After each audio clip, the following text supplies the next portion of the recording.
Alright, so I believe this is recording. Let's take a look at the second problem. We have y is equal to cosine of 10x. For your reference, I've pasted the basic properties of cosine of x here. That's 5 major points. The period is always 2 pi divided by the coefficient in front of x. In this case, it's 10. 2 pi over 10 reduces to pi over 5. The amplitude is always the multiplier in front of the sine or cosine. These two are always going to be positive values.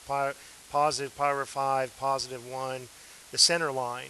The center line is always a line, and it's a horizontal line, so it's always going to be y equal, and it's whatever you're adding after the function. So here we're not adding or subtracting anything, so it's the center line remains the line y equals 0, just like the basic cosine curve. It crosses the center line. This on 0 to 2 pi, it's going to cross it 20 times, because look at this. This is a horizontal compression, and it's crossing it twice in its period. Well, now the period is pi over 5, so in each period it's crossing it 2 times.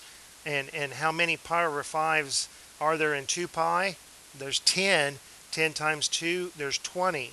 So it's going to be too many for me to list, but I'll list out a few of them just to illustrate how you would do it. But then we'll write the general form, which will describe all of them in the list, infinitely many. So I know that it's crossing the center line at pi over 2.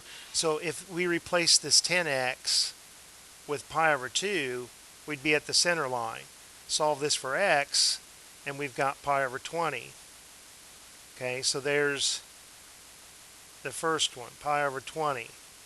Okay, well now I can look at this and say I know that cosine also crosses the center line at 3 pi over 2. So if this 10x were replaced with 3 pi over 2, in order for that to happen, we would need to have x equal, well, divide both sides by 10, 3 pi over 20. Okay, and so that's the next one in this list, 3 pi over 20.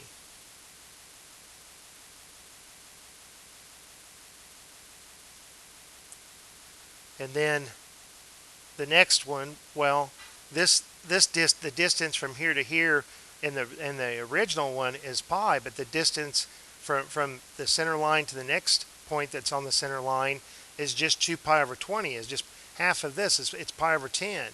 So if we add another 2 pi over 20, it would be 5 pi over 20.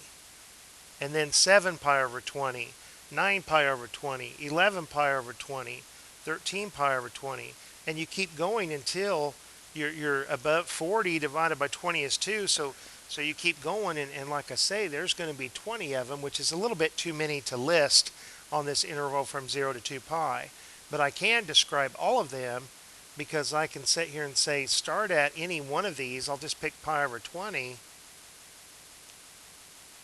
And if you add any multiple, 2 over 20 reduces to pi over 10.